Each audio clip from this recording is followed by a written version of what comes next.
Moose, and who the fuck are you? Where's Squirrel? Did you eat him? Maybe. Hey everybody, welcome to Moose and Squirrel, the delayed broadcast. I actually come to you live from Transmission Studios in Derry, New Hampshire. The reason why we are delayed today is because I had a band up here. I actually do record bands, and I had a band in here today, and had some technical difficulties, testicle difficulties, like we had a couple weeks ago, but this was just all audio difficulties and some growing pains. So had a band up here earlier today, recorded a bunch of songs, and ran into a delay, but we're still here. And Squirrel, John Daly, JD3, Johnny Boy, is probably home drunk, I'm guessing. I mean, that's no different from any other day, though, really, is it? So, I got Mini Moose. It's Moose squared. Hi. Tell them who you are. Ladies and gentlemen, might I introduce you to Magnus Hultgren? This is where crowd goes wild. This is where I need. Wait, by the way, we're coming to you today from a live studio audience. We actually have two people in here today. Usually it's just me and Johnny Boy, but we actually have a couple people. So today, without John here, tried to put together a show. Didn't want to not do a show this week, so tried to put together a show. So basically what I'm going to do is I have my historian, nerd, geek son here, and him and I are going to have a little conversation about guns. Not just any guns. This isn't a Second Amendment, are guns right debate. Nothing at all. It's a history lesson. Because, you know, we're going to talk about your favorite thing. Guns? History? Oh, yeah, history and guns. Yeah. How about that? So, how about the history of guns? Sure. All right, That so works. basically what we're going to do, we're going to talk for a little while. We're going to talk about the history of the U.S. military-issued, standard-issue rifle, standard-issue weapon. So 11 Bravo, which I believe is, I could be wrong, correct me if I'm wrong. I know somebody out there is going to correct me, but I believe that is Army infantry. My dad was in the Army. I'm actually going to talk about him on one of these slides here when we talk about some of these guns. And we're just basically going to talk about, you know, what the standard issue was for the U.S. servicemen and the advancements that they made from one to the other, and why one was better, and pretty much go from there. Yeah. that sounds good.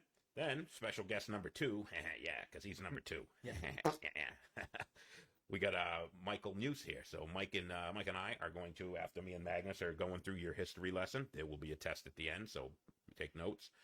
And Mike and myself, we're going to talk about the, what are we talking about? Sports, yeah. That's your second favorite topic, right? It's your second favorite topic, sports. So we're going to do the Mount Rushmore of Boston sports. Sticking to the 4 major sports. We'll talk about, you know, how we came up with what we came up with, including picking the 4 major sports. And we're going to go over, Mike's got a pick and I got a pick. So we're going to discuss both our picks. We'll see if we have anything in common. So I put it together so I know what Mike's picks are, but he doesn't know who mine is. So being the host, I get that, you know, that luxury so that I know what I'm doing. And Mike's just basically going to have to see that I did not pick Tom Brady on my Mount Rushmore. And you can argue with me when we get there. All right, so how many viewers do we have? 6. Woo, 6. My mom, my sister, you, Mike, and 2 other people, I'm guessing. Jimmy. So, any questions that come in? We have because we have a live studio audience here today. In front of a live studio audience, we can actually get any questions that come up. We can have them kind of, what are you doing? Sneaking in. Any questions that come in, we can have the lovely Karina Hultgren read off any viewer questions that comes in. And, you know, we can go from there. So if anybody's got any comments, any questions, correct us. If Mr. Super Nerd, Gun Nerd here is wrong, then feel free to correct him. And he'll be sure to correct you when you try to correct him, because I'm pretty sure that you're not wrong. I hope. If you embarrass me on live TV, Yeah. I brought you Yeah. into this world. I can take you out. That's what they all say. All right, so let's begin. So basically what we did when we looked at it, we started talking about what we wanted to do, and we said we were going to pick the major battles of the United States. So obviously we're going to talk Revolution, about Revolutionary Civil War, Civil War, World War I, World War II, Vietnam, and Gulf War / today. right. So basically we put that together. We didn't want to hit, I mean, if we're going to talk about we're going to talk about Grenada. Spanish-American War. Stuff like that. Korean War. War of 1812. A lot of stuff like that we're not going to talk about. The biggest reason for that is there wasn't enough of a change in the guns from one battle to the other. So we tried to pick big jumps in time so that there was a significant difference in what that standard issue rifle was. Right. So we're going to start way back in the day. And let me change screens here like I always do. Bang, here we go. So, well, Ricky has one question. all right. Well, Ricky has a question.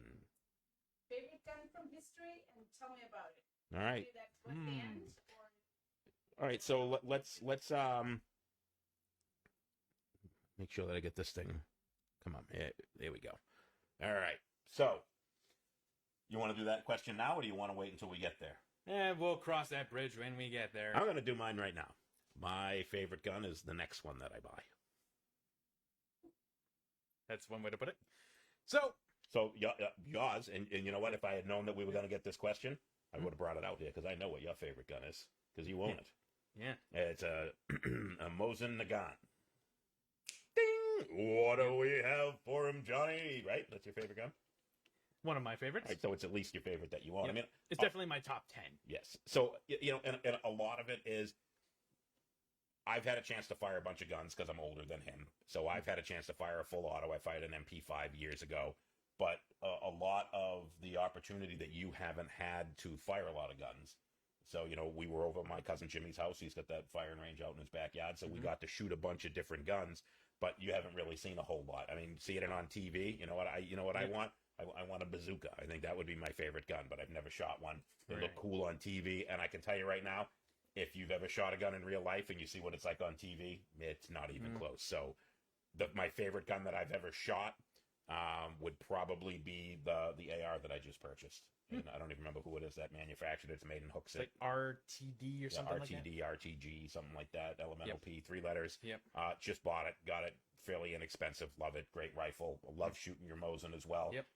2 completely different guns. Yours being bolt action, mine being semi-auto. And mine's old. Really fun. Right. And my cousin had the lever action 44 Magnum. Yeah. Oh, that thing's got some kick. That was fun to shoot, mostly because of how powerful it is. That thing basically punches you right in the shoulder. Just BAM! So how would that compare to a Revolutionary War flintlock musket? So our rifles would leave the musket in the dust. So the big problem with the flintlock musket was, big problems with the mechanism in general. Basically, the way the mechanism works is that you have your flint and you have a flat piece called the frizzen. You pull the trigger, the flint moves forward, striking against the frizzen, creating a spark. The spark goes into a pan that is filled with powder. The powder ignites, gun goes boom, bullet goes flying, and it's a slight delay in the action. And how well did that work in rain? Not at all. Yeah. If your powder got wet, that gun was pretty much useless. So you couldn't fight in the rain. Might as well be holding a club. Couldn't fight in the snow, and that's basically why they all had bayonets on the end of them. Yep. If you couldn't get the round off, and you were in battle, you basically just have to charge at somebody and stab them with a 12-inch bayonet. Yep. So and this wasn't a rifle. This isn't not what you would consider your modern day rifle because there was no rifling in the barrel. This was just a smooth bore, and it shot a round bullet. So it was basically almost you had spitballing into the wind. These things were very inaccurate. Yep. They were deadly if they killed you because the balls were huge. Yeah. And it had a lot of force on it, but they just weren't accurate because it was I said balls were huge.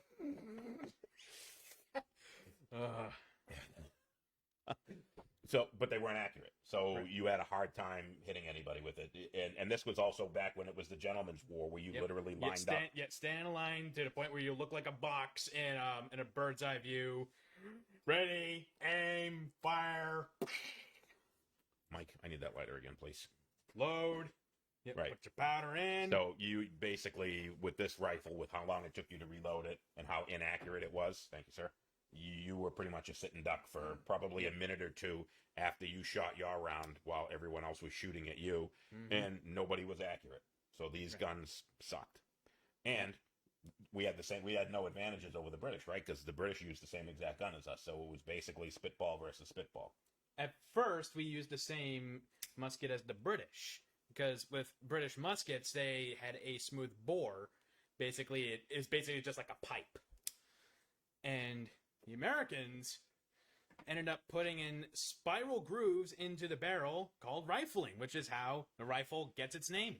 So the way it works is that when the gun is fired, the rifling will grip the projectile and spin it out of the barrel, So which that's makes it more accurate. So that's kind of like Tom Brady throwing spirals. Exactly. So when you see somebody throw a football and it's that wobbly wounded duck that has and you just see it spin through the air.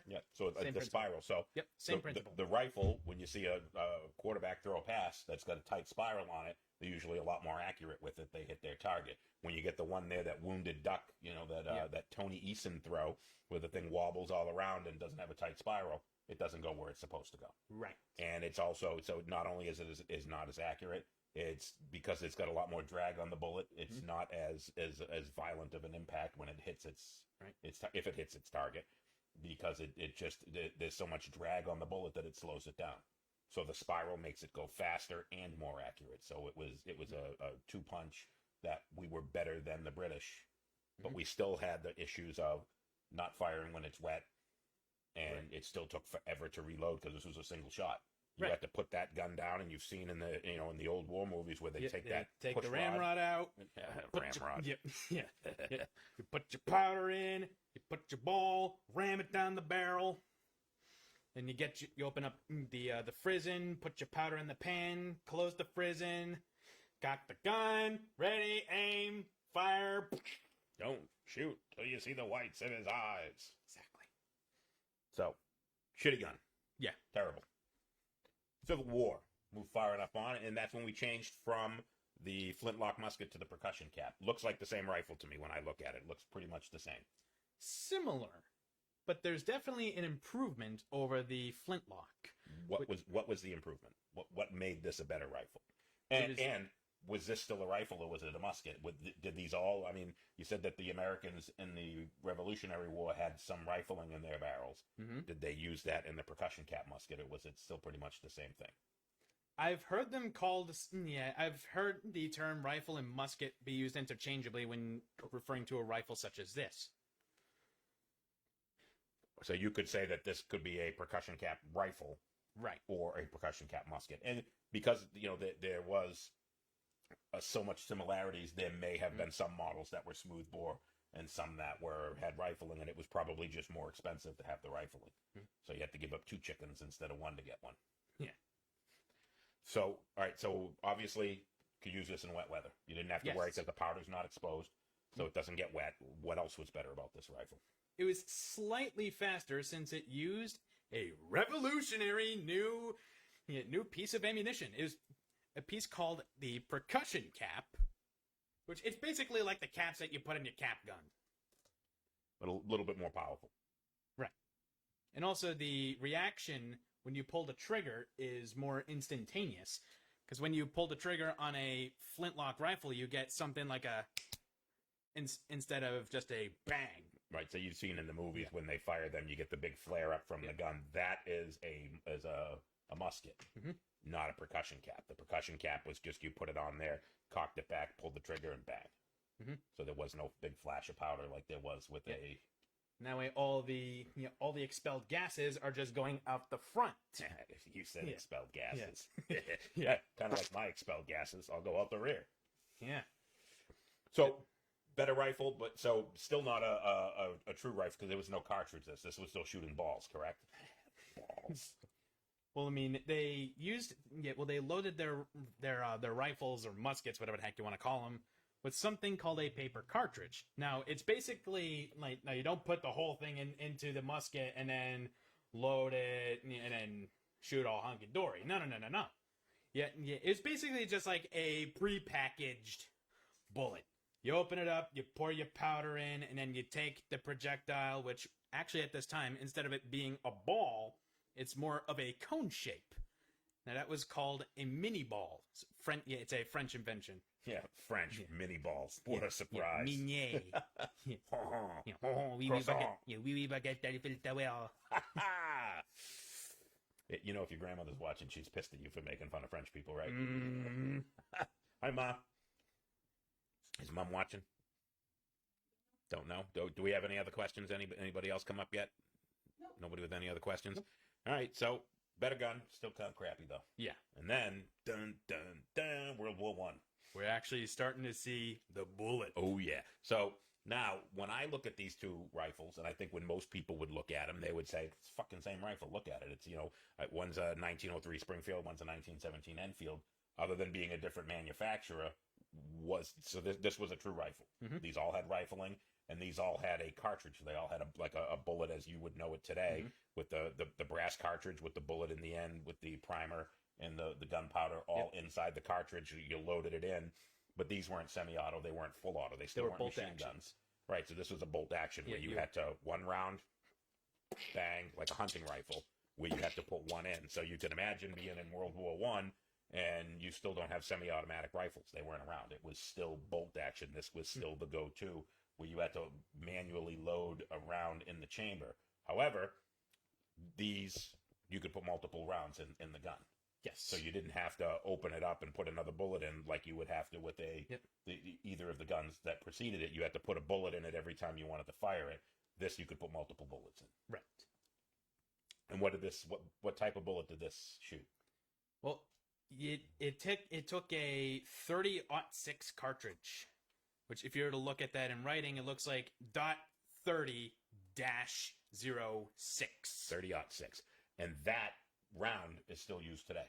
Right. There's still, it's still a popular hunting round. Yep, it's still a very popular hunting round, and it's very similar to the 7.62 millimeter that you use in like an AK-47, or even in your Mosin uses a 7.62. Yep. I know it's not the same, but it's a very similar bullet to what's used in those other rifles. Right, because with the 30-06, if you were to convert 30-06 into millimeters, you get 7.62 by 63 millimeter. And the AK-47 uses 7.62 by 39. My Mosin uses a 7.62 by 54 rimmed. A lot of people tend to think that the R stands for Russian. It doesn't. It stands for rimmed. Yeah, rimmed. Salad, it's that salad tossed for, if you look that up. Yeah. So these were basically the same rifle that was just made by two different manufacturers. Right. There was no benefit to one over the other. I don't think so. No, you look at them, they both look just like standard bolt action rifles. Yep. And do you know what the capacity was for each of them? I'd say about 6. So 6 rounds. So there wasn't a benefit for one over the other. It was probably the government saved a nickel to go to the 1917 Enfield, or some politician's kid worked for the Enfield Corporation and not for Springfield, and they wanted to give money to their own family, because that's how the government works. Yeah. So big advancements. So you could put multiple bullets in the gun. You didn't have to worry about weather. You didn't have to worry about your gunpowder getting wet. Yep. And rifle. So very accurate. Mm-hmm. So these things were incredibly accurate rounds. Exactly. And then World War II, and these two, if you look at them, are obviously drastically different rifles, because this is the first semi-automatic rifle that the U.S. military got. So when you look at the top one, the M1 Garand, and the bottom one is the M1 Carbine. When you look at them, the difference basically between the two is the M1 Garand used a clip, an actual clip. You hear people all the time, and they think that the magazine that goes into a semi-automatic pistol, people call them clips all the time. It's a magazine. There's a difference between the two. We're not here to discuss that, but this used a clip. So you have a magazine on the M1 Carbine. You can see it sticking out of the bottom of the gun. You can see it right down here. You can see that is a magazine, and this used a clip, which actually was manually inserted down here. Mm-hmm. So still fought 30. Was this still a 30-06? Both these rifles. The M1 Garand used the 30-06 cartridge, although the M1 Carbine used a 30 carbine cartridge. So different bullets. So you not interchangeable. Nope, they're not interchangeable, unfortunately. But probably still both just as deadly, one over the other. Probably, yeah. Yeah, I wouldn't want to get shot with either of them. Right. So this is where you had your first semi-automatic rifle. This was as many times as you could pull the trigger, bang, bang, bang, bang, bang, you could shoot a bullet. Just about the same as every other handgun that's out there. Yeah, one revolver shot per pull trigger, of the trigger. So not full auto yet. With the World War II, still didn't have full auto. Right. But there were submachine guns available, but it wasn't the standard issue in Right. World War II. So there were, you could get submachine guns. Some people were issued submachine guns, but it was usually like special forces, special ops, or one crazy guy that they would give it and make him stand in the front and be the first guy to get shot, probably. But he was the guy to clear the way. So there were full autos, but this was your standard issue military rifle. And a huge advancement over the World War I, because World War I rifles were bolt action. This was semi-automatic, so you could get multiple shots off without having to reload the gun, Right. or put another round in the chamber. So huge difference. So this, the top one, would be actually. Let me back up here. This, the 1903 Springfield and 1917 Enfield, would be similar to your Mosin, Right. where it's a bolt action. 7.62 bullet. Obviously, we talked about the difference between the 30-06 and your 7.62 by 54R. So this would be similar to your Mosin rifle. Right. Where Those are mostly issued to marksmen. I have another question. Who? Is the Ricky again? Okay. Is the old hunting rifle something similar to my .308 hunting rifle now? Yeah, the Winchester 308 round. What do you know about that? Still a popular hunting round today, Yep. just like the 30-06. Right, you go to the store. It's a very similar round. Very popular for hunting. Usually, a lot of deer hunters use that round. So it's a lot bigger than like the 5.56 that you would find in an AR, or even like a 22 long rifle, which is basically for hunting squirrels. Yeah. No, but the 308, is that similar to the old hunting rifles? Yeah, a 308 has been around since probably the early 1900s. Probably, as a hunting rifle, and it's still so a 30-06 and a 308, very similar round. And in fact, if you go online, you will find a lot of people that argue about which one is better for deer hunting. It's 6 1/2 dozen, and the other what's more important to you.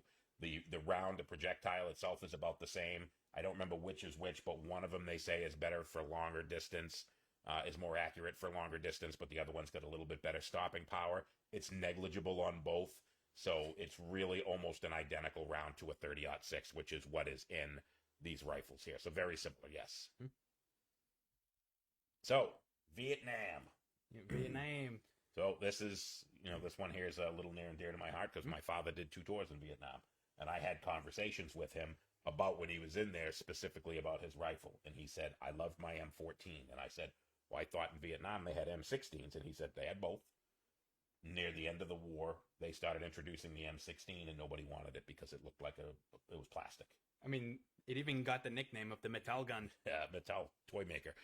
And if you look at the two of them, if you look at the M14, and we go back here to the M1 carbine, whatever you want to call it, so they look pretty similar. They both have the magazine, they both have the wooden stock. The difference is the M14 had a selector switch on it, and you could go full auto. So full auto was pull the trigger, and as long as you hold the trigger, it shoots out every bullet. So this was the first time that the U.S. military standard issue got a full auto rifle. Right. And they could switch between semi-auto, single shot, or full auto, pull the trigger and let it rip. Yeah. Like in the Rambo movies where you just... And it was called the fun switch. Mm-hmm. Yes. So then later in the war, the M16 came out, and if as a kid, we had these as the toy guns. We had the trigger, you had... And it was like the coolest thing ever, and they probably had less plastic than the real M16. But I never shot either of these rifles.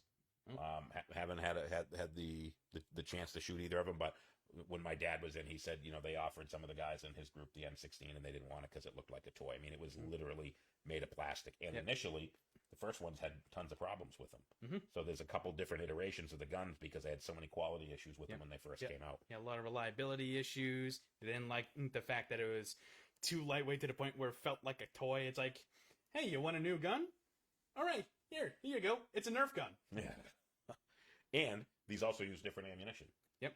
The M14 used a 7.62 by 51 millimeter NATO round, and the M16 used a 5.56 by 45 millimeter NATO. And some of the guys liked the 5.56 because it was lighter. It was a lighter round, so they were carrying around all that ammunition, so they could carry around, if they wanted to carry the same weight, say, and they just said, hey, 50 pounds of ammo is all I'm going to carry, they could carry more bullets for 50 pounds of 5.56 than they could 50 pounds of 7.62. Plus, the M16 had a higher magazine capacity, so you had more bullets in your gun before you had to reload. Right. So it was a much smaller round. If you've ever seen a 5.56 round, it's not really big enough for hunting. So if you wouldn't hunt moose or elk or deer or anything, I mean, if you're hunting small animals like rabbits or foxes or you know how little recoil there is. I could put the stock of an M16 up against my crotch and shoot it, and not be in pain. And they used to make guys do that because a lot of guys were afraid of the recoil of the guns, and they would literally, in basic training, would make them put the butt stock of it on their junk and pull the trigger so that they could see that the recoil was next to nothing. But these were the first full auto guns, right? And a lot of guys were trigger happy, and it became a problem because some of the guys were just absolutely apeshit trigger happy with it, and they would just and just wasting ammunition. You know, obviously you're under a lot of stress. I can't speak. I've never been in combat, but that was one of the problems that they had with it, and that's why the modern rifles that they make, in our next slide right here, so this is our Gulf War / modern era, they still have the M16, so that is still available to some troops, but now they have the M4 carbine. Right. And the M4 carbine has either a single shot or it has a 3-shot. There's no full auto. So 3-round burst, so it's just a instead of like Rambo. Right. So there's no more Rambo guns here. Looks very similar. It's a little bit smaller, a little bit lighter weight as well. Shoots the same round, right? 5.56. Yep. So still shoots a 5.56 round. So you're basically looking at the difference between these two guns. Is your M16 still full auto? Still uses a 5.56.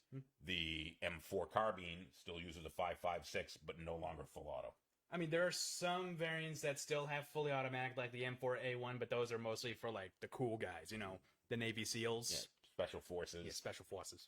And now I got to shoot an M5, an MP5.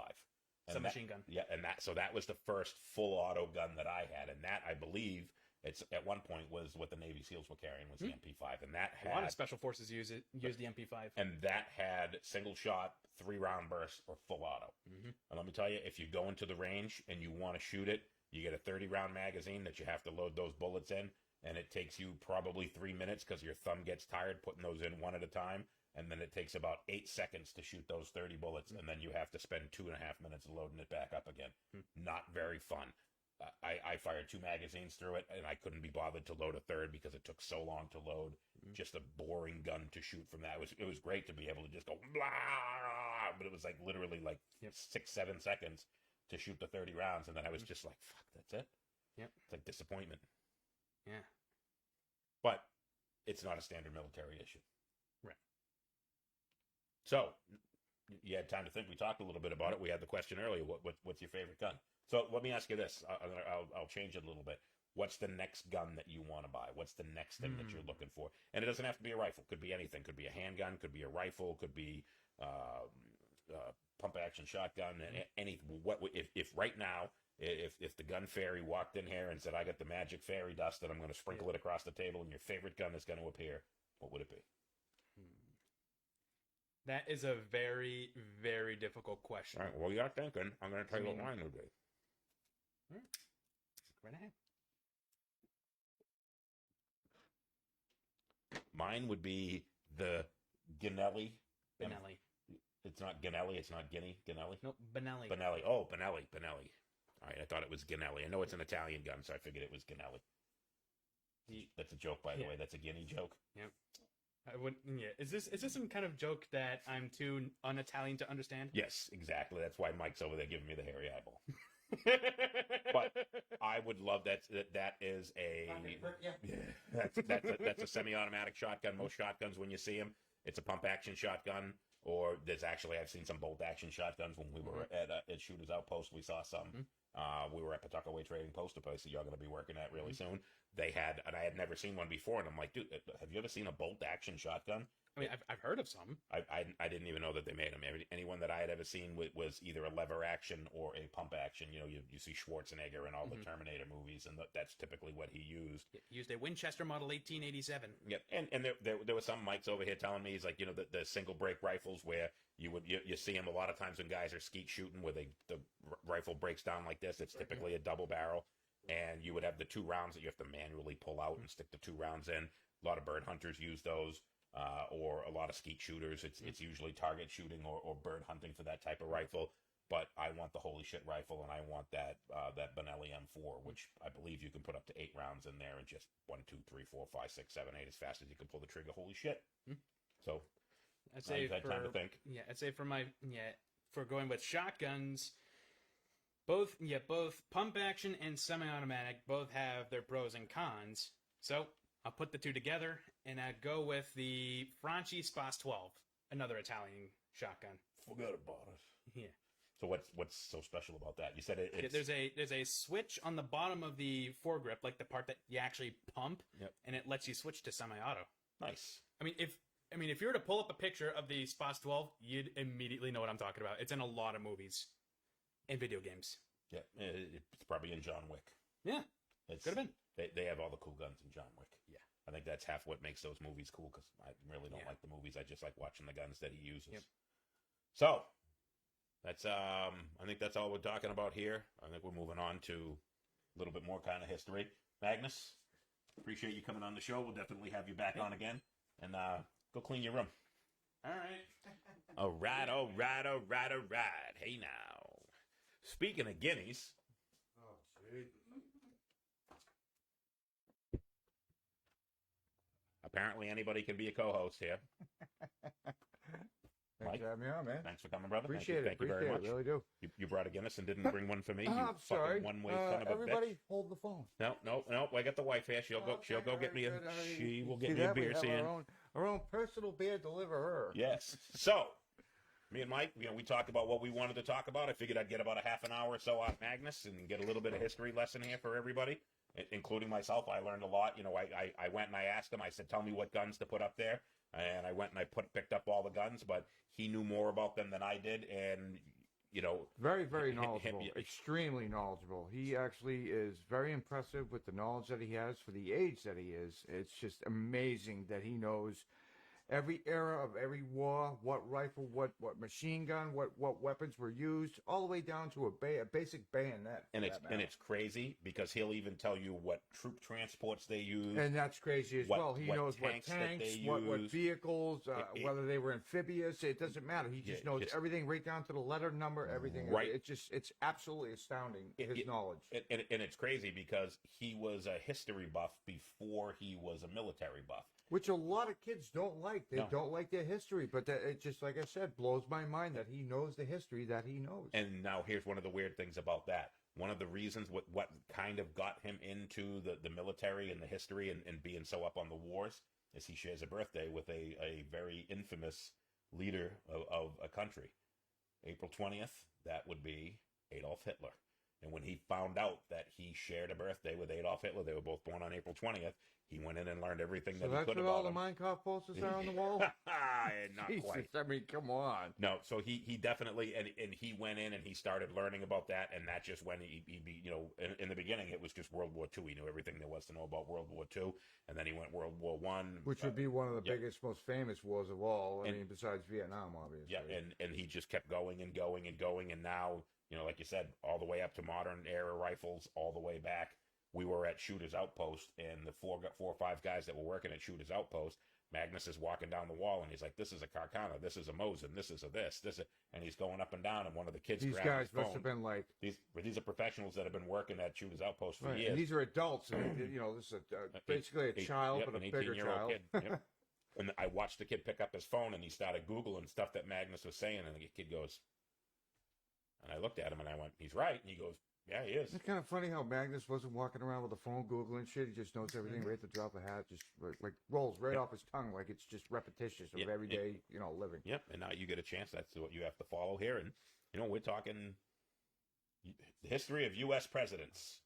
Oh, boy. So that's what we're talking about today. I know you thought we were talking sports, but no. No, we're not. Everyone's like, "Why do you have Mount Rushmore up there?" Well, oh, no, we're not. I'm not a crook. No. So basically what we're going to talk about today is we're going to talk about originally we said, let's do the Mount Rushmore of sports. And we said, let's narrow it down. Let's talk about Boston sports. We're both Boston sports guys. Absolutely. So we said we're going to pick. So, 4 presidents on Mount Rushmore. We are, right? We're the city of champions. Yes, we are. No doubt about it. Except for, hockey championships. You got one in 50 years. No, listen here, flies, fool. Easy. All right, I you was were a Bruins fan at one time. I was kind enough, and I picked my favorite Boston Yeah, you did. sports. You did. it's You not who know, you think it is. I've yet to see who it Yeah, is, and it's which not- I'm dying to see who It's your not who you pick think is. it is. No, it's probably not who I picked. It's Tuukka Rask. Oh God, you know, I'll even give you that one. That dude sucks. Yes, Okay? thank you. I would much rather have. Oh God, Andy Yeah. Moog, oh, yeah. Reggie Lemelin, Lemlin. Now there's a name I haven't heard in a while. Rogie Vachon. We'll go way back. I'd rather have Lord Byron. Yeah, You know yes. what I mean? So Tim basically, Thomas. You know. so when we first sat down, I said, okay, we can do 4 presidents, 4 major sports. And you said, well, do we have to do the 4 because I'm not really a basketball fan. We agreed that we weren't basketball fans. No, not But- really. But if you say, well, what would you replace basketball with? Would you replace it with NASCAR, a bunch of rednecks taking a left-hand turn pass? No. I would replace it with ping pong. Ping pong. Ping right? pong. So that would probably, if we had to replace Yeah, it. more excitement on table tennis Yes. than I do watching a bunch of people running up and down, bouncing the ball, throwing it Actually, in the hole. I would take. I understand why you would take ping pong because you like the little Asian boys, but I would take. No, it's a little round ball. Yeah, little round ball. I would go after women's volleyball. And I like the paddles too because Yeah. you can whack things around with that. I would pick women's basketball. Women's volleyball. Women's Yeah. volleyball. Yeah. Women's volleyball. Olympic boy. volleyball. Ooh, that's worth Olymp- watching with the sound off. Yeah, well, you know, as long as you're not wearing hardly anything, which they normally do, especially in the sand. I mean, Yes. that always works out well because, you know, it's like watching tennis, real tennis, women's tennis, you know, Monica Seles. You just sit on the couch and close your eyes Yep. and just let your imagination go wild. But we agreed that we weren't going to take one of them out because when it really come down to it, if we had to, if we were told we had to watch a sport, and baseball and hockey and football weren't on it, we unfortunately would probably watch basketball. But it's really the 4th choice. If you say so. It's what it comes down to. Yeah, true. I mean, seriously, if you think about it, baseball, football, and hockey are your 3 bigs. I mean, a lot of people are basketball fans, obviously. Especially in New England, is you know. Yeah, oh yeah. I mean, And you here's- got to figure, basketball was invented in Springfield, Mass. Yep. So here's your 4 major sports. These are the ones we're going to talk about, and we're going to start with the NBA because we don't have a whole lot to say about it. And let me say this: when I was a teenager, when I was 12 through probably 15 or 16, I loved the Celtics and I watched them all the time. But we were spoiled. Well, who didn't? They were one of the best teams out there. I mean, the rivalry was unprecedented. Excuse me, With the the Lakers. Lakers, Yep. with the LA Lakers, with Magic Johnson and James Worthy. Yep. You know, you get some. But we got spoiled because you had Parrish, Bird, McHale, Ainge, Johnson, and Johnson. Ainge, That yep. probably the best starting 5 that you've ever had in basketball, even up till modern and day. history. When by they the way. when they have those super teams today, it's usually 3 really great guys and two other guys mediocre that are at best. good. Right. These were 5 guys, and I think Well, what do you call it? Bench cleanup. You know, Yep. they'll just come in, they'll score like 10, maybe 6 points, 10 points yep. tops. I know at least 3 of them. Bird, Parrish, and McHale are all in the Hall of Fame. I think DJ is in the Hall of Fame. He is. I'm not He is. sure about Ainge. I don't know if Ainge is I- or I- not. I I don't just know know if that he he is one of the best 3-point shooters that has ever played in the game, besides So- Chris Mullin. Right, so we you were know. spoiled because we had the first 4 or 5 years we watched basketball. It's like somebody who grew up in the past 20 years and watched Tom Brady. They're spoiled. You expect to win every year, and then once the Celtics stopped winning, plus I was a short, fat white guy and I couldn't play the game. You know what they unless- call those, don't you? Bandwagon jumpers, right? And that was So, right. like you said, once the greats left, But I jumped and, off the you know, sport. I wasn't that. I wasn't enough really of a into it. fan. I mean, I remember being as a kid, like we played Little League. We didn't play together, but we both played Little League and basketball. And I can remember my coaches. They would have a radio on. I remember in '86 during the the NBA championship, and all you could hear was Johnny Most. And that's all I could hear throughout the whole baseball game. That guy's voice was so annoying. I swear to God, he had pictures of somebody with farm animals and midgets. But to get distinct that. nonetheless. Very distinct, absolutely. And he had some of the greatest calls. Oh God, yeah, Havlicek stole the historic. ball. Historic. Havlicek stole the ball. Yeah. Yeah. Neither of us can do a Johnny Most impersonation. No, so God, we no. would probably geez, stop. I don't even want to try because I'm going to lose my voice if I. Right. So here we go. So your pick for NBA, Boston sports. Without a doubt, Larry everybody's going to agree with me. Larry fucking Bird. Larry Bird. Everyone's going to agree with you but me. Yeah, I probably, there's 2 but- players that I'm but- thinking but- that you and you know might what? choose, but I'm dying to see who it is. I I think I might know who it is. So Larry Bird, absolute legend. Guy would not only was he a great basketball player, but he was a great shit talker too. Oh, there's some players in the NBA that still talk about his shit talking because he would tell them what he was going to do, and then they could not guard him, and he would still do it. There was I was watching a Sports Center interview, and I can't remember who the player was, but there was like 6 seconds left in the game, And Bird comes in, and this guy was going to guard Bird. And Larry Bird walks up, and he stands there, and he's kind of leaned over, and he's got his hands on his hips. And he looked. That's when his back was hurt. Yeah. And he looked at him in the face, and the guy said, he goes, "Fuck you, Larry." And he goes, "You know what I'm going to do? They're going to inbound the ball to me. I'm going to dribble the ball twice in your face. I'm going to shoot a 3, and I'm going home." And that was one of his quintessential corner shots, too, by the way. And exactly what happened. They blew the whistle. They inbounded to Bird. He, boom. I know boom, the exact play you're talking about, shot. but I do forget the player that you're talking about. But he actually put his hands on his knees and just shook his head. He said, just went, "I can't believe that just happened. I can't believe he told me what he was going to do." And then he did it. That's why they call him Larry Legend. Larry Legend. So, if it wasn't for this guy, Bill Russell, 11 championships, 11 rings, and that is why. And I never got to see him play.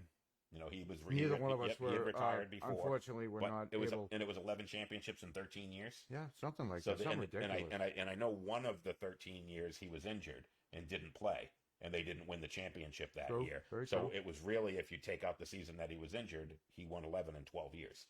Yeah, a lot of people forget about him. Mm-hmm. Great pick, by the way. Great pick. Bill Russell, one of the best ever. Could never, ever, you know, you can't, there's nothing bad you could say about him. I mean, he played absolutely astonishingly the way he played. And he played, and the reason why, and even to this day, Boston still has the issue. It's known as a very racist town. And Bill Russell said he experienced so much racism, but he still loved playing in Boston. He hated the people, and he even hated the way that he was treated after. They had statues up for all kinds of sports figures all over the place. This guy won more championships and never had a statue. Well, look at the Chicago Bulls, for instance. Michael Jordan, they call the greatest of all time. Yeah, probably talented-wise and everything, and they got a statue in front of their, of him. Yep. But there should be one in front of. I believe there is now. The Fleetwood Center of him. Yep, there is now, but he had retired. He was in the Hall of Fame. He's got 11 championships, and he just wasn't ever treated, even after his playing career, was just never treated right. If there was another fame besides the Hall of Fame, he'd probably be the only one in it. I mean, him and Larry Bird. I mean, come on. I mean, there's a lot of other greats as well, but that guy, I like your pick. Absolutely phenomenal pick. Great pick. Great pick. I'll give it up on that. Thank you. And now I gave you a Larry Bird quote. Now I'm going to give you a quote here. He was asked, Bill Russell was asked, they said, "Hey, Michael Jordan was talking about his one for the thumb when Jordan went after his 6th title." Can I finish this one?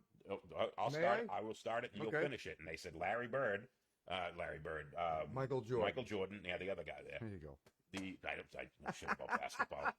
I know, we don't even care. I'm trying to care. I've already spent too much time on it. We still, I know. But Bill Russell, they asked him in an interview what he thought about Jordan getting one for the thumb. And he said, "I got one for each finger and one for my..."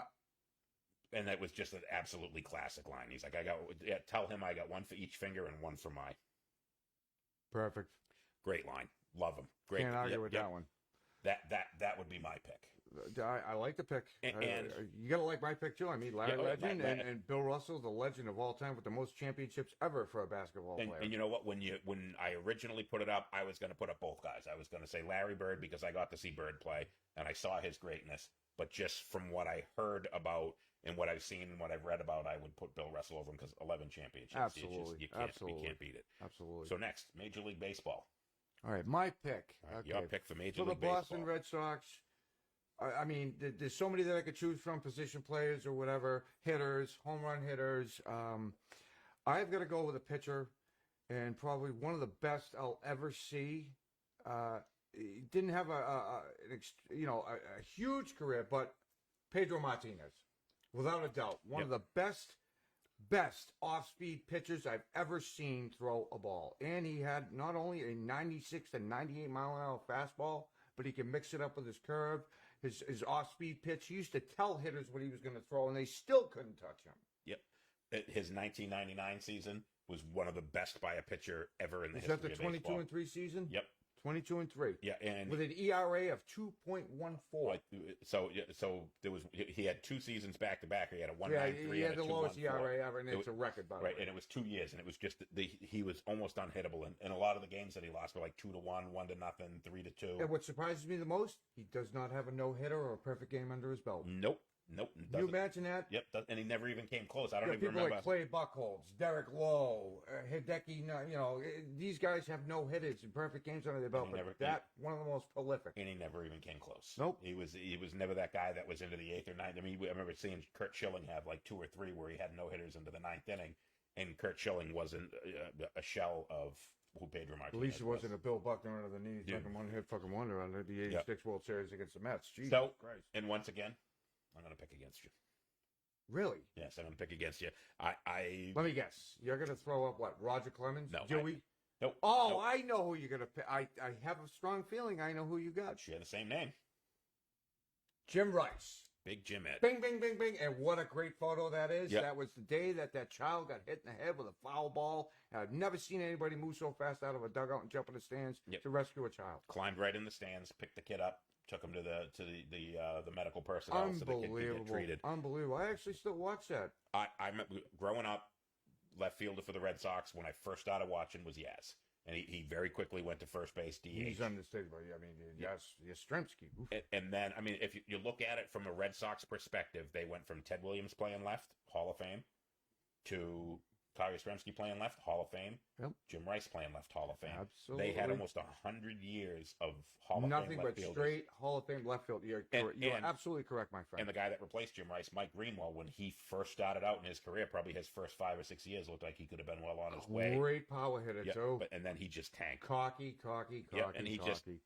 injuries slowed him down, and he just was never the same. But when he first came out, it was like, holy shit, you got another great left fielder for the Red Sox. Jim But Rice. You know what pisses me off about Jim Rice, Jim? Is the fact that it took his last year of eligibility balloting for the Hall of Fame for him to get voted in. He should have been voted in right off the bat. And the reason why was because the people who vote, and it's the Baseball Writers Association of America, so it's all of the sports reporters that get to vote to who goes into the Hall of Fame, and they hated him because Rice wouldn't talk to him. Bunch of fucking lefties, huh? Yeah, well, Left field yeah, lefties. yeah, he was misquoted. It was like either his second or third year in the league. He was misquoted in the paper, and he got really angry and he ripped the reporter. And from that point on, he refused to speak to him. So they treated him poorly the entire time. If you look at his stats compared to a lot of other guys, like if you compare him to like somebody like Griffey Jr., obvious Bond's just out of this world, but you compare him to Hank a lot of Aaron other guys, and Babe Ruth. and his stats don't add up, and you look at it and you go, he doesn't belong in the Hall But of Fame. he's over a because of that. 500 home run hitter. But if you look at his statistics for the 10 years, basically from 75 to 85, he hit more home runs, more RBIs, and hit for a higher average than any other player during that 10 years. He was fun to watch. If you dominate the game for 10 years, you're a Hall of Famer. That's my opinion. He was a terrible fielder. He was a terrible base runner. But the guy He hit for could hit a average, ton. hit for power, and he hit clutch. Last couple of years in the league, and he probably would have played longer, but he had bad eyesight, and he refused to wear glasses, and it cost him his career because he was hitting so many ground balls and so many strikeouts that he began. Remember, they used to call him Mr. 643 because he hit into so many double plays. Yep. And I 6, 4, think 3.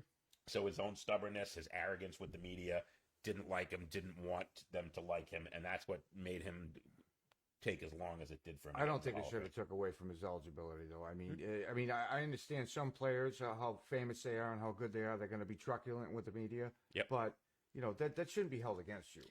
It's all about talent and what you do and how you perform. That should be what it's based on. But like you're saying, it's almost like a democratic vote, so to speak. It's just that everybody has their say. But great pick. Jim Rice is one of the best. Thank you. All right, so NHL, my favorite sport, National Hockey League. I was actually going to wear my Philadelphia Flyers jersey. So Thank God you didn't, because that team is just nothing but a thorn in my side, because I got to hear you bitch and cry every time they lose. When you getting your tattoo? Oh, Jesus. Here we go. You didn't think I was going to let that slide. Bad. I will get it. I will follow through with it. I will. I got a guy, too, that's going to do it. But anyway. So, NHL. So, I'm gonna say this. This was a difficult one for me because I was a Bruins fan until probably 1990, 1991. And when you see my pick, it's going to understand a lot of it because I wanted to pick somebody. Obviously, I'm not a big basketball fan, so I picked somebody that I really never saw play. With baseball, it was a guy that I grew up idolizing. I played baseball. Great pick. I wanted to play left field for the Red Sox. That's what I wanted to do. I wanted to be a left fielder for the Red Sox. I wanted to take over for Jim Rice. That's what I wanted to do. That's why I idolized him. Dream? Yeah. Okay, good. So when it come to hockey, I was a Bruins fan. I started watching hockey probably 82. Rick Middleton, Terry O'Reilly, that Your era. hockey knowledge actually astounds me. I'm shocked at some of the shit you know. And I was a huge Bruins fan from 82 to probably right around 1990, Until they recreated the ownership, but they didn't want to spend any money, and they got rid of certain players. And I got sick of it. So that made this pick difficult for me, but I still found somebody. But pretty much everyone that Are you watches still hung up on the carpenter thing? Yeah. So I am not going to make any friends with this pick because it's probably, if I ask you to name your top 30 Bruins, he's probably not on the list. But we'll start with your pick first, like we've been doing all day, every day. And this obviously, it goes without saying because this player probably changed the way the game was played. Yep. Probably one of the all-time greats. I mean, everybody knows that Wayne Gretzky is the greatest. That's why they call him the Great One. Yeah. But I got to go with Bobby Orr. And I would I would make this argument. Aside from Gretzky, and by the way, I think Gretzky is number one, and then there's everybody else. He's in a category by himself. I don't think there's any argument, and anyone that tries to make an argument that somebody was as good as Gretzky is an idiot. He has more assists than any player has points. Okay, good point. But at the same time, I think Gretzky was also one of those players where he was right place, right time to score half his goals that he scored. That makes him a great player. Right, but he was in the right place at the right time, and you also get your assists from your pass, your wings, your forwards. They're going to get you the puck. Of course, he's going to score. It's not. I mean, the guy could skate circles around anybody. Don't get me wrong. And you want to talk about right guy, right place, right time. You get the fucking garbage man, Cam Neely, that fucking just sat in front and looked for fucking rebounds. But Cam Neely's still one of the greats. I disagree. I think he was a garbage man. He was picking. Honestly, I agree with you on that point. I think that players like Adam Oates. I think Adam Oates was a great player. Jason Allison was a great player. I mean, skate wise and talent wise, I think they were better than Neely. And Neely was definitely one of those right place at the right time type things. He scored goals because he was in the right place at the right time. Yep. But like you said, Gretzky, without a doubt. But Bobby Orr, without a doubt. Probably changed the way the game was played. And this is before helmets were implemented into the game because of Juju obviously had injuries. He changed the game. You didn't see defensemen, and you don't see it today, defensemen scoring 100 points, and you didn't see it before Bobby Orr. No. So he completely changed the way the game was. Excuse me, Guinness.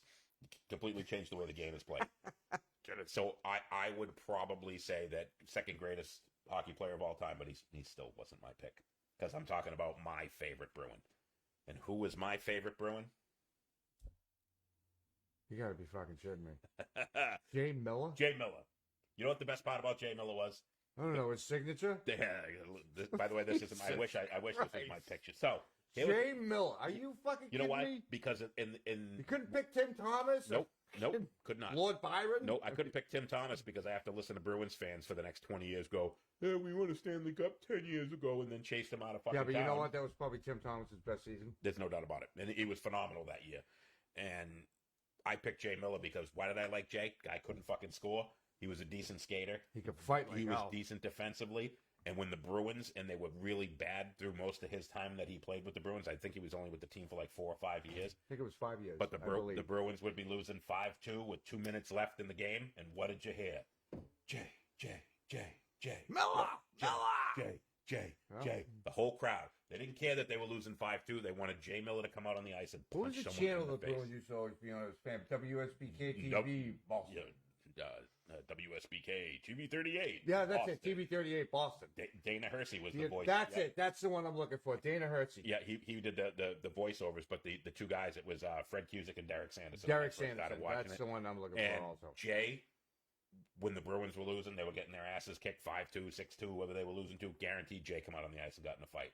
Oh, yeah, dude. He was a fighter without a doubt. He had some great rivalries with like John Kordick and Shane Corson and Ty Domi and all You and I those got guys. a very good mutual friend that loves Jay Miller. His name is Rob McLeod. He would Yep. always talk about Jay Miller. Here comes Miller. Miller's coming out. Yep, There he goes. They would put up the signs at the Boston Garden. It would, when they were losing, hit my microphone. When they were losing, it would always say, the sign would come up on the scoreboard and it'd say, "It's Miller time." Miller time. And yep. then when that Yep. come up and said it's Miller time, the Those were Bruins the faithful days. would start just chanting Jay. Boy, Jay, but when Jay. Miller played. He makes it It's a Good pick. Not what I thought you would Nope. pick, but And good pick. I admit it's a total crappy pick, but the Bruins were a total crappy team. It is. so- I'm more impressed with his signature than anything yeah, else. but, I you know. wish that was my autograph picture, but I just found it online and I put it up there Kind because of looks like you if there's shit all over his face. all right, NFL. And again, I think I have a pretty clever Sorry, pick. here. I think this speaks for itself. I have a pretty clever pick, and it is not him. This speaks for itself right there. Yeah, that speaks. Number 12, the all-time great Tom Brady. And if The you GOAT. The best there ever will be. and if you notice in the picture, he's only got 6 rings, even though he has 7. I didn't include it in And the I picture. like the way that you picked that picture because all 6 of those rings are the Patriots. Right, I rings. didn't put the picture. There's a picture of him out there with the 7th ring that he got with the Bucks from last year. Refused to put it up there. Good. Like that because that's a true picture. That's why I wore this shirt because Brady is the all-time great, all-time GOAT, and I'm sure you will agree with me on that. Where'd you get that shirt from? You bought it for me for my birthday, Yeah, buddy. great. That's why I wear it loud and wear it proud. There you go. So I will agree with you that he is the greatest the greatest quarterback Greatest quarterback of all time. ever. And when we're talking about, You never see a player like that in our lifetime so again. we talked about Gretzky being the greatest hockey player of all time. Correct. I think you can take Tom Brady being the greatest football player of all the time, but he still wasn't my favorite Patriot. And you're going to laugh when I show you who my favorite Patriot is. But when I explain it to you, Jesus, after that fucking last pick, I'm wondering what the fuck are you gonna pick? We gotta pick Marion Butts, Otto Graham. I like big butts, and I cannot lie. I don't blame you. You But- got one. But my ass is so big, I got to put it in a Patriot shirt and have him sit beside me. Yeah, when the newspaper takes a picture, they're gonna have 2 of them. Wow. They say the camera adds 20 pounds. How many cameras are on you? Apparently too many. So, originally, I was going to be funny and I was going to put up Mo Lewis. That was originally what I was going to do. Is I was going to sorry, put up was Mo that Lewis. a running back, by the way? So the reason why I was going to put up Mo Lewis, for those of you who don't know, Drew Bledsoe was the quarterback of the Patriots, and Tom Brady was his Linebacker for the backup. Jets that smoked him. And Mo Lewis crashed into Drew Drew Bledsoe Bledsoe on and the knocked him sideline. out of the game. It was like the 3rd or the 4th game of the season, and Brady came in and substituted for him, and they went on a run, and they won the Super Bowl that Can year. you name Brady's first pass? What receiver caught that pass? Brady's first complete pass. I know. I'll give you the initials if it helps you, big boy. Yeah, it will. J.R. Redmond. J.R. Redmond. There you go. Yes. So I was going to pick Mo Lewis, but instead of picking Mo Lewis, I went and I dissected a little bit more. And the whole reason, other than Mo Lewis, because he's not a Patriot, so I couldn't put him because we were sticking to Boston sports. Right. So the whole reason why we have Tom Brady is because of this guy. Jermaine Wiggins? Yes.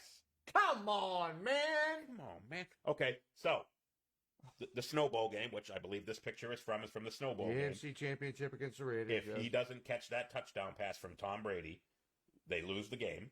This is true. They don't go to the Super Bowl. This They is don't true. win the Super Bowl. And there is a pretty good chance, if they don't win the Super Bowl or go to the Super Bowl, that the very next season, Drew Bledsoe is the starting quarterback again, at least to start the season. At least to start the season, if he didn't win. Once he won the Super Bowl, there was no way. There's other factors in that game that play into this also. Don't forget about Adam Vinatieri's 2 phenomenal, unbelievable kicks And the that tuck game. and the tuck rule, obviously. And the tuck rule from Brady. But Yep. you're right. Jermaine Wiggins, without that catch right there, that one right there, that picture, that catch, without that, we're fucked because that actually set up Vinatieri's first field goal to keep us going. So that is why I picked Jermaine Wiggins, because you don't have Tom Brady without Jermaine Wiggins. Good pick. Good pick. So- No, he's great tight end. I just didn't want to pick the same guy as you because I agree. Tom Brady is, like I said, he's the greatest quarterback to ever play the game. I put him up there with greats like Gretzky. Believe it or not, I was actually kind of conflicted about, Tom Brady's obviously an obvious, your favorite. Now, there's other players that I juggled, like Curtis Martin. Yep, Curtis Martin. He was better with the Jets, but he was still great with the 6th round Patriots. draft pick got a pick. Unbelievable running back, went to the Jets and he's a Hall of Famer. Yep. And then you got people like I don't even know where to start. I mean, there's so many. You know who I was going to pick? Muise Tutupu. You know why? Because I just like saying Tutupu. Well, they're like poo poo. Muise Tutupu. Oh, it sounds like shit to me. Or if you weren't going to pick Tom Brady and I said you can't pick Tom Brady, John Hanna. It is a Great good offensive pick. lineman. Yeah, Fantastic. Never won a Super Bowl. Went to one in '85 against the Bears, and they got shellacked. Yes, I don't think he was still on the team when they went the second time. I think no, he'd already retired. He wasn't. That was so his he was last at year. '85 with against the Bears. They got smoked, but one of the greatest offensive linemen of all time, John Hanna. Bruce Armstrong. Yep, Bruce Armstrong, pretty good, but I would put John Hanna. Made a better Pro than him. Bowl every season that he played. Yep. Unbelievable. Yep, absolutely. Who was his rival, by the way? Bruce Armstrong's main rival. Was it Bruce Smith? Bingo, Buffalo. Yep. Nice. Good call. Good call. Hey, you're up on your history. Excellent. Beautiful. There's one thing I don't have to worry about with you is your history. You do know your players. Yep. You and I go back and forth. So, yeah, I mean, we could have, initially I wanted to do it, and I wanted to say you can't pick those guys. I wanted to go in and say, you can't pick Tom Brady, you can't pick Bobby Orr. I wanted to take the obvious ones off the table. I think we could do another show where we could do that, where we take all the obvious guys off the table. And you got to pick someone that's not a Hall of Famer, didn't win 11 championships. The obvious choices are off the board. And I think that'll put a lot more thought into who we were going to pick. since we were just on football and you picked your main Wiggins, obviously a tight end. Yep. In your opinion, and now I'm going to ask you, who do you think in the NFL that's played since the NFL and the AFL merged, who the best tight end to ever play the game was? Tony Gonzalez. For Kansas City? Yep. Not a bad pick. What about Mark Bavaro for the New York Giants? From Danvers, Massachusetts. Unbelievable tight end. The shit that guy done. I think that he was great, but his career was too short. He didn't have But the the shit that he did. Yeah, he won 2 Super Bowls. At least one. I know that. I think they won 2 Super Bowls. With Hostetler and with Sims. I think he Jeff played on both. Hostetler and Frank Sims. Phil Sims. Sorry, Frank Sims. Sims. We went to high school. We went to high Yeah, school. I was with going to Frank say Sims. here. Hey, Frank. Hey, Frank. Yeah, by the way, the camera's over there, not over here. I know. I'm getting used to it. You're a rookie. So it's all new. You're a rookie. So, you know what? And I wanted to put because I think that would have taken a lot more thought if you take the obvious answers off the board. And I think maybe next time that we have you on, when John's not going to be here, we do this again.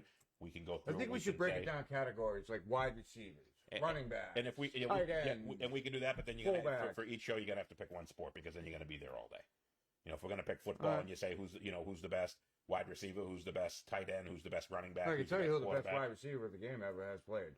And don't say Jerry Rice either. Randy Moss. Yeah, absolutely. Yes, sir. You've been mossed. Yep. Best ever. But anyway, thank you for having me on, dude. Hey. This was fucking awesome. Much appreciated. Awesome. So we appreciate anybody. Apparently, my wife abandoned us, so we don't know if anybody asked any questions. And in fact, you know what? Hold on, because I'm going to grab my phone, and we're going to see if we have any questions. We all are, dude. We're getting there. Here Sucks. we go. So, Q&A. I want to answer some questions. do we? Bubba's a fucking history fucking nut. Moose and Squirrel. Here we go. Pulling up my Facebook here. Ugh, Jesus. Ooh. Moose and Squirrel live. We're coming at you live from Transgression Studios, Isn't it Derry, New Hampshire. Moose and Squirrel? No, that would Oh, be if yeah, it was I'm the you, chipmunk John. today. John All right. Squirrel. Oh, so we got 51 here. Holy shit. All right. So I'm scrolling back here. Let's go with. Come on. Give me my. Come on, man. Come on, man. Where are my comments? There we go. All right. John Rubicalis, Gronk. No. Obviously, great. Great. I think Brady made him great. I think that he was definitely a good tight end. But I think a lot of that had to do with Brady. Gronk had great hands, and he was a bull. Nothing but a bull. All right, Bob Kraus, best defensive player the Patriots have ever had. Best defensive player of the Patriots? Bob Kraus. What about defense? Defense. All right. Best defensive player. Well, are we talking cornerbacks, linebackers, safeties? We're just talking the best defensive player, just like Brady would be the best offensive player. Who would the best defensive player? Oh, that's really tough because I got 3 in mind right now. I'm going to go with the obvious pick and say Ty Law. That's my first pick. Ty Ty Law. Law, Lawyer Malloy, or fucking Johnson. Ty Law owned real estate in Peyton Manning's head. I don't Yes, know he how many did. times in the playoffs he picked him off. Don't forget about Brewski. Yeah, Brewski was great, but I That think game against Miami when Dan Marino was still playing and Brewski called the slant and then backed off and picked him off and ran it in. Yep. Beautiful. I just the greatest quarterback outside of Brady that we've ever seen. Dan Marino. All right, Peyton Manning's in the top 5. Oh, he is, but I think Dan Marino And with the Ty quick Law- release. and Ty Law owned space in Marino's head. And that a lot of the Absolutely. reasons why the Patriots Well, always he was beat our the number Indy, one draft pick back in 90? whenever it was. I'm not sure. 90, I think. Yep. All I right. want to say So 1990. Bob Kraus, Bobby Orr. Yep. That was Mike pick. So you get you get the same pick as Mike. So you can go with whatever you think of for that. Way to go, Bob. Here we go. 1986, Bill Walton, sixth man. He was just I think he was the more red-headed carrot? he was more of a Grateful Dead pothead fan than he was a basketball player.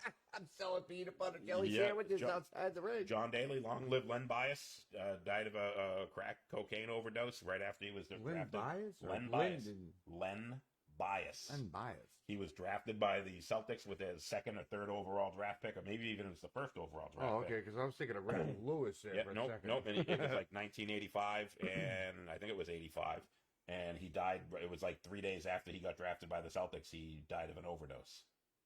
Him and his buddy went out and smoked crack, and that's it. I thought it was Reggie Lewis. I know he died of a heart attack on the court, but I know he was doing coke, but whatever. Northeastern product. Yep. It's not letting me see all my comments. It just keeps showing me newest comments. I can't see anything, so we missed a bunch apparently, but unfortunately my shit phone won't allow me to scroll back any farther. Where's my phone? So Len Bias, Krubicalis.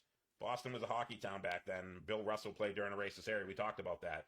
You know how racist Boston was, and he still, he loved playing it. He just hated the city. He loved winning championships. How could you not? Next week, John Daly. JD3 will be back next week. We're doing our favorite cartoon characters. You're going to have to tune in for that. I'll be here for that one. Yeah. Oh, wait a minute. John Daly. No Jermaine Wiggins catch. No dynasty. I'm with you. No, I agree. I never said that wasn't true. I mean, without that catch, that wouldn't have set up the field goals or the win, for that matter. All right, so that's what we got here. Well, we appreciate everybody joining us. Unfortunately, like I said, my wife bailed on me, and we couldn't get to all of the comments. Thanks, But Corinne. we got a bunch. Thanks a We lot. thank everybody. Next week, JD3 back in the chair, and we're going to talk next week about cartoon characters. Yes, sir. And Shrek is most likely going to make that list because, Well, Woody Woodpecker. yeah, you wish. Peace out, Moose and Squirrel. Thank you very much. Thank you. Everybody Thank you have a very great much. weekend.